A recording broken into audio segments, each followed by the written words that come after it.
Is Fortnite Creative the future of gaming? I had the awesome opportunity to talk with Geoff Keighley, who is one of the most influential and prominent faces in the gaming industry. He started the Game Awards, and he's currently working with me on our map Axial Tilt. He agreed to sit down and talk with me about the future of gaming and how Fortnite Creative fits into that. We also talk about what we plan on doing with Axial Tilt and a bunch of other things. Let's just get right into it. I need you to get out your crystal ball now, and okay. I really want to know what your opinion is. The gaming industry, where do you think it's going? What are we going to be talking about 5 years from now? That is like blowing us out of the water, right? What's the Fortnite 5 years from now? Or maybe it's a different console. I don't know. What are you? No, I mean, it's a great question. The thing is, like, gaming evolves so quickly. I mean, I have no idea what's going to happen. I mean, I remember Fortnite when I first went down. We actually first announced Fortnite at the Video Game Awards I did back in 2011. I remember going down to Epic in like 2014, 2015. I actually have, I think, still on my Instagram. There was this thing one year at the Penny Arcade Expo where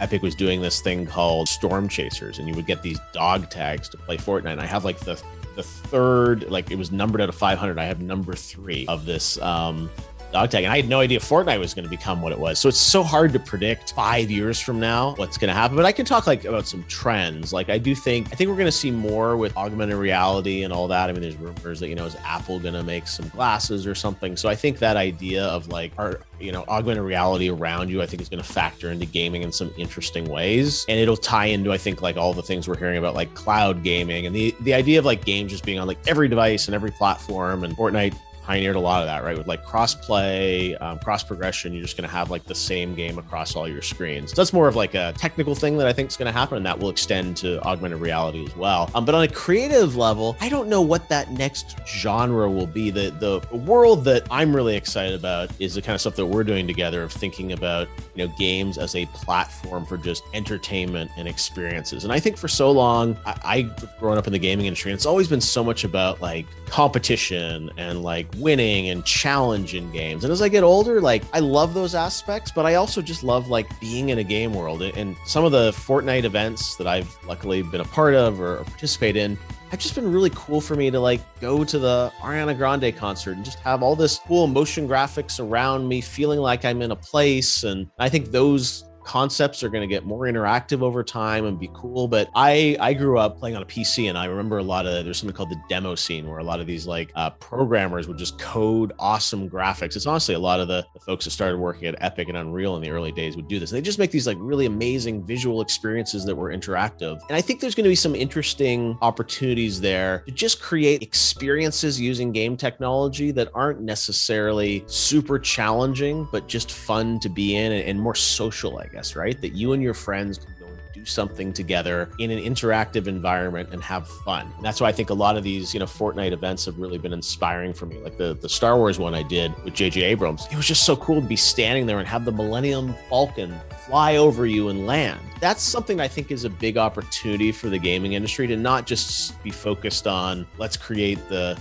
most hardcore competitive games out there and challenge everyone. That's always going to be a segment of gaming, but I think there's such an opportunity to just build like fun experiences that you and your friends can do. That's just like a larger thought, but it influences a lot of my thinking about where I think the industry is going, and also the kind of stuff that, I'm trying to think about with Fortnite Creative and other platforms that we've been having a lot of fun brainstorming. Well, I guess that's that was my next question, is why did you get into Fortnite Creative? Yeah. I feel like you've already answered that. Well, I can talk a bit more about it, because it's, Fortnite Creative, the first thing I really did with it was a couple of years ago, partnered with Epic and made this show that you can actually watch on YouTube called the Fortnite Game Jam. And this was something that we produced with Epic for YouTube. And it was like a lot of the top Fortnite creators from around the world. We flew them out to LA in the summer of 2019 there. And it was just this like 2-day session where everyone just like built games and creative. And I was so inspired hanging out with all those guys, hearing their stories, and AK Slider and Dolphin Dom and all the people that, folks know from the creative community. It was so fascinating to like see them. And some of them even brought their parents with them. And they were just like, just starting to get into gaming. Some of them had to. Dolphin Dom was too young at the time. Yeah, exactly. Yeah, exactly. They had to have like chaperones and parents to bring them down. We don't want to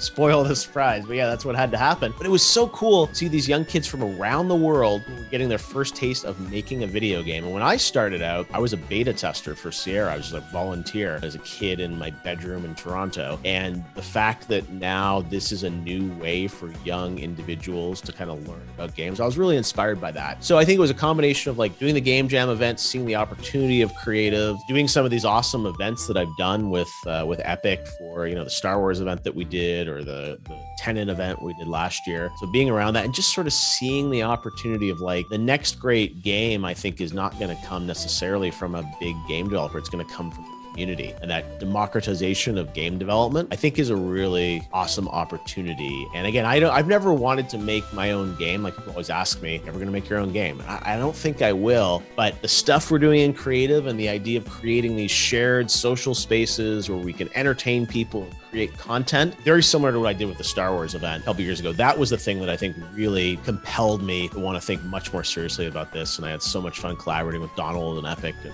JJ building that it's been, almost 2 years since we did that event. And I still think about it constantly because it's just so powerful to have 10 million plus people all together and voting on things and getting the lightsaber of your color and of your favorite color. And that stuff really made me think there's so much more to do here. So I just wanted to jump into creative and just start to learn more about it because I'm so busy with all my regular stuff. I just don't have enough time to go in there and really understand it. So I have such appreciation for the content being made. That's why it's been so fun to like team up with you and Immature and Mad Moods to sort of just explore this space. And I couldn't be more prouder of Axial Tilt and what you guys have put together. It's been a lot of work, but it's been fun to work with you and everyone else on the team. You posted a video saying it was like 400 hours or something you guys put into it total? Yeah, it's probably more than that.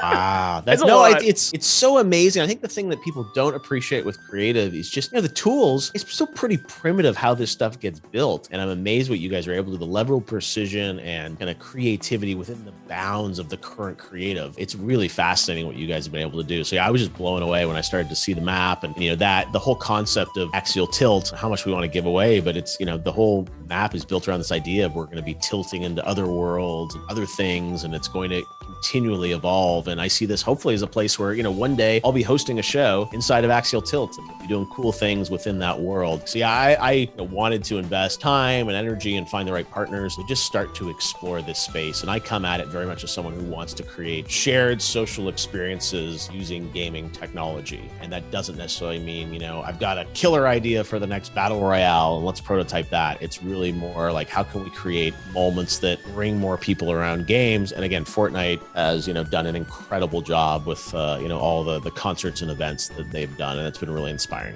Okay, so then see a lot of potential with these user-generated content games with Fortnite. What do you see as the biggest hurdles they have, either really just in the gaming industry in general? I think it's something I think about a lot. And really, a lot of my motivation for this stuff is how can we get more people to appreciate games? Because, with the Game Awards, I know this, games are one of the biggest entertainment forms in the world, but they're still not fully accepted in the mainstream as the dominant form of entertainment, even though they are. And what I think the biggest hurdle is to figure out how we can create experiences in creative that aren't just game down sites, sort of, gun games, build games, or just kind of like experiences. And I think sometimes people might look at that and be like, is this really a game? Same thing with all the concerts, right? Like Travis Scott, that wasn't interactive really even, right? It was just kind of this cool 3D music video that you were inside of.